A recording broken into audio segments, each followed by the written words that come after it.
Di depan kita sekarang ni, menteri dan timbalan menteri yang isu berkaitan dengan undang-undang ni tidak ada.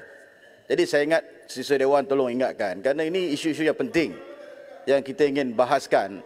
Kita tak boleh serah pada timbalan menteri yang tidak ada kaitan dengan isu ini untuk hadir dan dengar, semata-mata untuk dengar.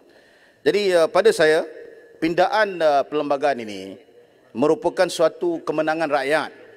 Sebab kita tahu bahawa rakyat merasakan marah dan kecewa apabila setelah pilihan raya umum yang lepas, mereka pilih Pakatan Harapan, tetapi sekarang ini dipimpin semula oleh kerajaan pimpinan UMNO dan juga Barisan Nasional.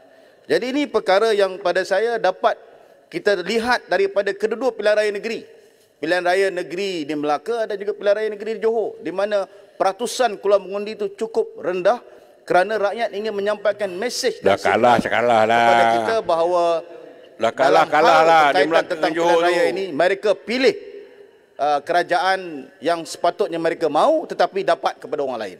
Jadi sebab itu pada saya pindaan ini merupakan kemenangan rakyat.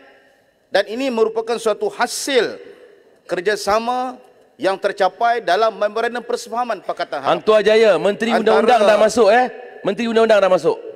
Ya, tak apa, saya nampak. Baik. Sila duduk. Dan dah kalah di Melaka dengan Johor, jangan merajuk, lawan lagi. Memang nak lawan, datang dalam Melaka, lawan Antua Jaya. Teruskan Antua Jaya. Baik, dalam hal ini merupakan suatu perkara yang positif yang kita dapat capai hasil daripada libat urus yang berpanjangan, yang berterusan antara pihak kerajaan dan juga pembangkang. Itu yang saya sebutkan tadi bahawa memorandum ini merupakan suatu memorandum yang memberikan keutamaan kepada rakyat dan rakyat menang dalam hal ini. Dan sebab itulah saya mahu supaya dalam keadaan rakyat mendengar perbahasan kita ini, untuk pilihan raya yang akan datang ni, keluarlah mengundi beramai-ramai. Mari kita hukum kerajaan yang gagal ini, yang lemah ini, yang Pakatan Harapan yang gagal, Hang Tuan. Tidak mampu mengemudi Harapan negara, yang menipu, peluang kencing kepada banyak. kerajaan Pakatan Harapan untuk sama-sama kita kembalikan semula imej negara ini. Saya nak sebut sebagai satu pantun untuk menjawab semua kata-kata ini. Dari Melaka hamba berpencak, melakar sejarah di petang hari. Binasa sudah nasib si katak, tiada harapan melompat lagi. Jadi dengan adanya peruntukan dan pindaan ini, saya harap bahawa ini merupakan penamat kepada mereka-mereka yang ingin melakukan pengkhianatan kepada mandat rakyat yang telah diberikan dalam pilihan raya. Jadi setujulah Langkawi tadi tu, setujulah. Untuk yang Menteri, saya ucap terima kasih kerana dapat masuk Dewan ini dan mendengar sendiri. Beberapa isu yang berkaitan tentang rang undang-undang ini ialah misalnya pemilihan Perdana Menteri. Ya. Dalam kita punya perlembagaan, di sana terdapat peruntukan untuk memilih Perdana Menteri apabila selesai pilihan raya. Katalah seperti mana yang kita jangkakan ataupun yang kita boleh unjurkan, bukan kita jangkakan, yang boleh kita unjurkan. Suasana mana-mana parti mendapat 2/3 majoriti betul tidak ada lagi. Kerana kita tahu bahawa pengundi semakin ramai, dengan masuknya pengundi muda berlaku pertambahan hampir 30%. Mereka punya pilihan. Sebab itu pada saya dalam hal ini tergantung kepada kekuatan parti-parti dan gabungan parti-parti untuk terus berkempen dan meyakinkan rakyat. Katalah nanti selepas pilihan raya, Pakatan Harapan mendapat 100 kerusi, tak cukup. Lagi 12 kerusi. Ya. Barisan Nasional mungkin 40 ataupun 50 kerusi. Yang lain kecil-kecil dan sebagainya. Jadi di situ terdapat isu yang real.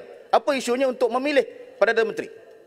Sebab itu saya ingin tanya kepada Menteri Undang-Undang sekarang ini, kalau ketika nak buat pilihan Perdana Menteri itu, mereka tidak kata MP yang akan memilih Perdana Menteri itu ikut parti, tidak.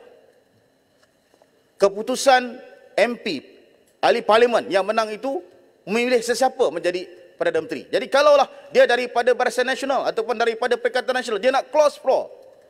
Dia tidak keluar parti, tapi dia nak menyokong calon yang majoriti, yang blok yang besar. Dan mereka itu dipecat daripada parti kerana tindakan itu. Bagaimana kedudukan mereka?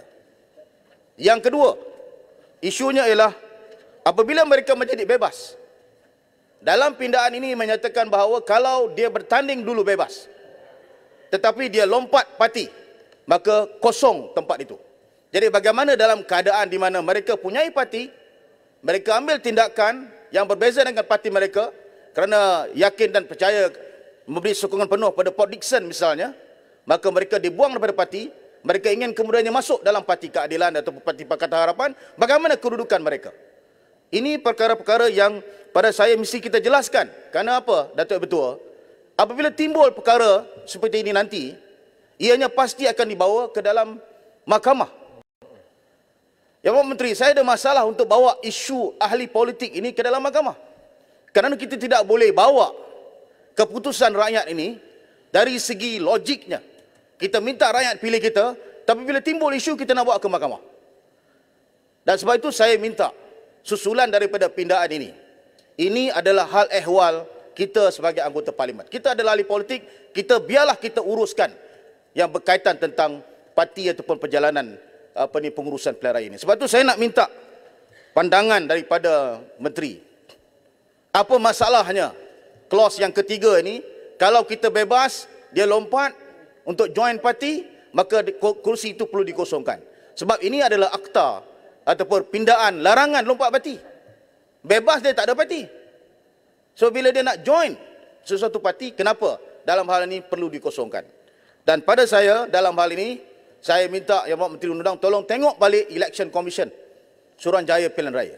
Kerana Suruhanjaya Pilihan Raya ini adalah satu suruhanjaya yang ditugaskan untuk mengurus pilihan raya dan kemudiannya mengurus parti-parti politik.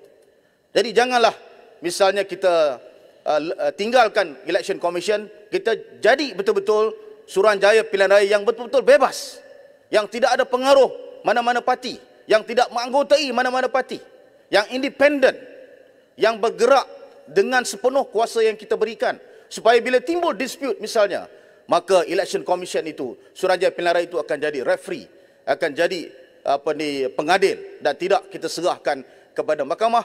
Kerana saya tahu bahawa perkara ini tentunya nanti akan menjadi rujukan apabila kes difailkan di mahkamah. Saya ambil contoh India, Yang Berhormat Menteri, saya percaya dibuat kajian. India misalnya, mereka dah dulu selamalah undang-undang anti-defection. Tetapi bila timbul isu, mereka bawa ke mahkamah. Akan ada stay, akan ada proses judiciary. Maka undang-undang tidak serve the purpose. Begitu juga di New Zealand pun sama. Begitu juga di Papua New Guinea. Papua New Guinea sepanjang jadi kerajaan tak pernah cukup 5 tahun sesuatu kerajaan. Pasti ada pertukaran kerajaan.